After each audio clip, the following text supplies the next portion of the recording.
नमस्कार दोस्तों, आप सभी का बहुत-बहुत स्वागत है वैदिक एस्ट्रो के इस चैनल में।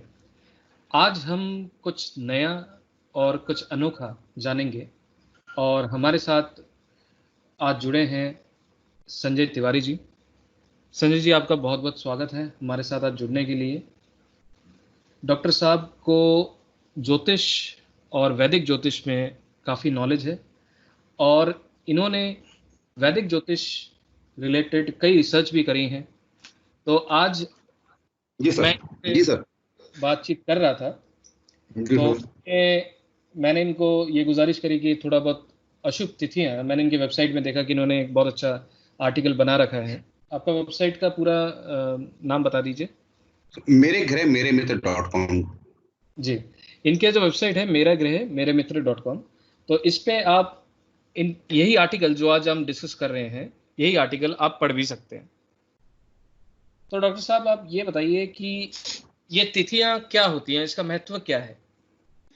एक्चुअली क्या है, कभी कभार हम लोग कुंडली में ग्रह मिलाते हैं। शादी वक्त, वाहन खरीदते वक्त, मकान खरीदते वक्त, जो भी शुभ कार्य करते हैं तो हम लोग तिथियों को नहीं देखते हैं, योग नहीं देखते हैं कि कौन सा योग है, ना नक्षत्र देखते हैं, ना भद्रा देखते हैं।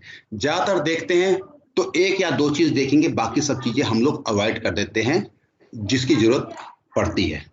जैसे कुछ अशुभ योग होते हैं, विषकुंभ योग होते हैं, अतिगंड योग होते हैं, गंड योग होते हैं, शूल योग को कहा गया है, व्याघात योग को कहा गया है, वज्र योग और परिधि योग। इन सब योग में ये मेरा व्यक्तिगत अनुभव है कि हम कोई भी कार्य करते हैं तो हमें अच्छा रिजल्ट नहीं मिलता, चाहे वो अनुष्ठान हो, चाहे वो कोई भी उपाय या रेमेडीज हो ग्रहों की। अगर इन सब चीजों को छोड़ के, योग को छोड़ के अगर हम करें तो हमें रिजल्ट और भी अच्छे मिल सकते हैं। जी सर। जी, तो ये जो तिथियां आपने अलग-अलग, ये जो अलग-अलग तिथियों का नाम है, अलग-अलग विवरण भी दिया हुआ है, तो जी इनके सर। बारे में थोड़ा बहुत आप बताइए। जैसे नंदा तिथिया, इसे हम प्रतिपदा या परेवा जो होता है, षष्ठी होता है।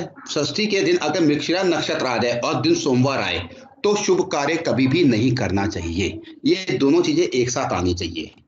जैसे षष्ठी एकादशी, केवल एकादशी के दिन अगर रोहिणी नक्षत्र हो और दिन शनिवार आए, मतलब तीनों चीजें एक साथ होनी चाहिए, तो कोई भी शुभ कार्य नहीं करना चाहिए। ऐसा हमारे शास्त्रों में भी लिखा हुआ वर्णन है, जिसको हम लोग नजरअंदाज कर देते हैं।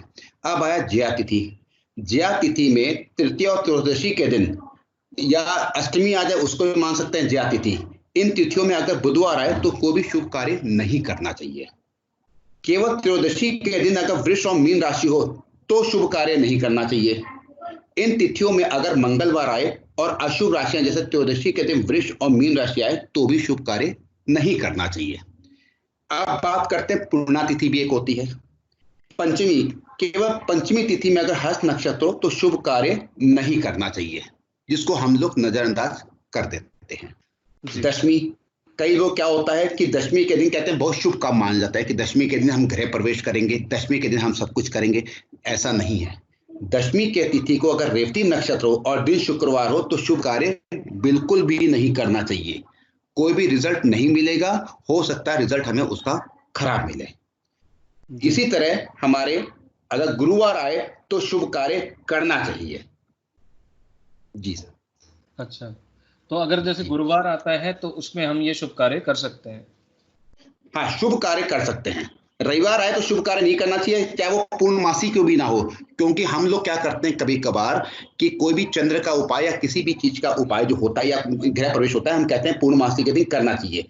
अगर पूर्णमासी इन तिथियों में आ जाए, अगर शनिवार या रविवार आ जाए पूर्णमासी के दिन, तो ये चीज नहीं करनी चाहिए, शुभ कार्य बिल्कुल भी नहीं करना चाहिए। बाकी दिनों में हम शुभ कार्य कर सकते हैं। तो इसको अगर साधारण शब्दों में संक्षिप्त में बताएं तो मतलब एक इंसान को इनको कैसे, मतलब वो कैसे याद रखें या कैसे इसको कुछ भी शुभ कार्य करने से पहले वो जान ये सकें? मैंने अपनी वेबसाइट में डाल दिया है कि कुछ जी, तिथि होती है नंदा तिथि। नंदा जी, तिथि आपको हर जगह सर्च करेंगे गूगल वगैरह में, नंदा तिथि किसे कहती है, मैंने अपनी वेबसाइट में डाल भी रखा है कि नंदा जी, तिथि किसे कहते हैं। ऐसी जी, जया तिथि होती है, ऐसी पुण्य तिथि होती है। जी, और ऐसे 6 योग जो बनाए गए वो अशुभ योग मत बनाए गए। जैसे भद्रा तिथि, हम लोग भद्रा ज्यादातर नहीं देखते, जी, भद्रा भी देखनी चाहिए। जैसे द्वितीया सप्तमी द्वादशी, इन तिथियों में केवल मारक कार्य होते हैं। अगर किसी को मारक करने हैं कार्य, जिसको तो बगलामुखी माता के जो होता है अनुष्ठान उसके द्वारा, तो इन तिथियों में कर सकते हैं, भद्रा तिथि में, और कोई भी कार्य नहीं कर सकते। जैसे अब मैं आपको एक विशेष बात बताऊं, ये मेरा व्यक्तिगत अनुभव है और ये बिल्कुल लागू भी होता है कि चतुर्थी, चौदस, अष्टमी, नवमी, इन तिथियों में कभी भी किसी ने अगर वहां लिया हो, नवरात्र आ गई हो या एंगेजमेंट की हो, शादी की, तो ज्यादातर देखिएगा किसी की एंगेजमेंट हुई हो, किसी की शादी हुई हो या किसी की गोद पड़ाई हो इन तिथियों में, तो ज्यादातर शादियां सक्सेस नहीं हुई हैं। इनको रिक्ता तिथि कहते हैं, चतुर्थी, चौदस, अष्टमी और नवमी। नवरात्र में हम लोग खूब कार्य करते हैं, नवरात्र में लोग कहते हैं कार्य करें, लेकिन नवरात्र में अगर ये तिथियां में कार्य कर लिया या गाड़ी खरीद ली या बिजनेस स्टार्ट कर लिया, तो मान के चलिएगा अशुभ रिजल्ट ज्यादातर मिलेगा ही मिलेगा। जी। अब आती है शून्य तिथियां। जैसे अब दूसरी चीज होगी मास में, जैसे चैत्र मास। चैत्र मास का मतलब मार्च और अप्रैल, इन दोनों पक्षों की अष्टमी और नवमी में कोई भी शुभ कार्य नहीं करना चाहिए, तथा अश्वनी और रोहिणी नक्षत्र में शुभ कार्य नहीं करना चाहिए। अब आता है वैशाख मास। इन सब चीजों को लोग ज्यादातर देख नहीं पाते। अप्रैल और मई में दोनों पक्षों की द्वादशी में कोई भी शुभ कार्य नहीं करना चाहिए, और चित्रा और स्वाति नक्षत्र में भी शुभ कार्य नहीं करना चाहिए। रिजल्ट नहीं मिलेगा, चाहे वो उपाय हो, चाहे कोई भी गृह प्रवेश हो, चाहे कोई भी शुभ कार्य हो, गाड़ी खरीदने का हो, कोई भी शुभ कार्य हो, जमीन भूमि खरीदने का भी, तो नहीं करना चाहिए। अब आता है आषाढ़ मास। आषाढ़ मास जून जुलाई में आता है। इसमें कृष्ण पक्ष की और शुक्ल पक्ष की सप्तमी में कोई भी शुभ कार्य नहीं करना चाहिए, जबकि सप्तमी को शुभ कार्य के लिए बताया गया है, लेकिन इसमें नहीं करना चाहिए, खराब माना गया है। अब ऐसे ही श्रवण मास आता है। श्रवण मास में जुलाई अगस्त में आता है। द्वितीय और तृतीय मास में कोई भी शुभ कार्य नहीं करना चाहिए, और श्रवण और उत्तराषाढ़ नक्षत्र में भी कोई शुभ कार्य नहीं करना चाहिए, इसे खराब माना गया है। अब आता है भादो मास, अगस्त और सितंबर।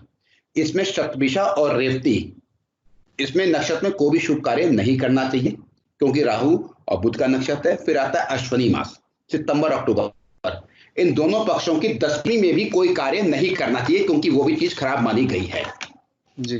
फिर आता है कार्तिक मास, जिसमें हम लोग कभी कभार दिवाली में भी कार्तिक मास अक्टूबर नवंबर के आसपास आता है। इसमें कृष्ण पक्ष की पंचमी और शुक्र पक्ष की चतुर्थी में भी कोई शुभ कार्य नहीं करना चाहिए, तथा मघा और घनिष्ठा नक्षत्र में भी शुभ कार्य नहीं करना चाहिए, जो कि केतु और मंगल का नक्षत्र कहा गया है। फिर आता है मृगशिष्ट अगन, जिसे अगन कहते हैं यूपी में कई लोग, और कई जगह अगन के नाम से भी मशहूर है। नवंबर और दिसंबर में आता है। इन दोनों पक्षों की सप्तमी और अष्टमी में कोई भी शुभ कार्य नहीं करना चाहिए, तथा चित्रा और विशाखा नक्षत्र में भी कोई शुभ कार्य नहीं करना चाहिए, उसमें भी खराब माना गया है, क्योंकि चित्रा मंगल का होता है और विशाखा गुरु का नक्षत्र कहा गया है। अब आता है पौष मास, दिसंबर जनवरी। अब इन दोनों पक्षों की चतुर्थी और पंचमी में कोई भी काम नहीं करना चाहिए, तथा अश्वनी, हस्त और आद्रा, इसमें भी कोई शुभ कार्य नहीं करना चाहिए, क्योंकि अश्वनी केतु कहा गया है, हस्त नक्षत्र चंद्रमा का कहा गया है, इनमें भी कोई शुभ कार्य नहीं करना चाहिए, और विशाखा गुरु का नक्षत्र कहा गया है। अब आता है माघ मास। माघ मास जनवरी और फरवरी में आता है माघ मास। इसमें कृष्ण पक्ष की पंचमी और शुक्ल पक्ष की षष्ठी में कोई भी शुभ कार्य नहीं करना चाहिए, तथा मूल और श्रवण नक्षत्र में कोई भी कार्य शुभ कार्य नहीं करना चाहिए, क्योंकि मूल केतु का होता है और श्रवण चंद्र का नक्षत्र कहा गया है। अब आता है फाल्गुन मास। फाल्गुन जो होली का समय होता है, फरवरी मास। इसमें कृष्ण पक्ष की चतुर्थी और शुक्ल पक्ष की तृतीया में कोई भी शुभ कार्य नहीं करना चाहिए, और ज्येष्ठा और भरणी नक्षत्र में कोई भी शुभ कार्य नहीं करना चाहिए, क्योंकि खराब माने गए। ज्येष्ठा बुध का होता है और भरणी शुक्र का नक्षत्र होता है। ये मैं बिल्कुल साफ क्लियर कर दूं ये चीज, कई लोगों को आपके माध्यम से कहना चाहता हूं, अगर आप कोई भी रेमेडीज कर रहे हैं, कोई भी उपाय कर रहे हैं, कोई भी अनुष्ठान करवा रहे हैं, कोई भी हवन करवा रहे हैं, तो ये चीज का ध्यान रखिएगा, इन तिथियों में कतई मत करिएगा, क्योंकि इसमें ये चीज दिक्कत देगी, रिजल्ट आपको बिल्कुल भी नहीं मिलेगा, तो कम मिलेगा रिजल्ट आपको।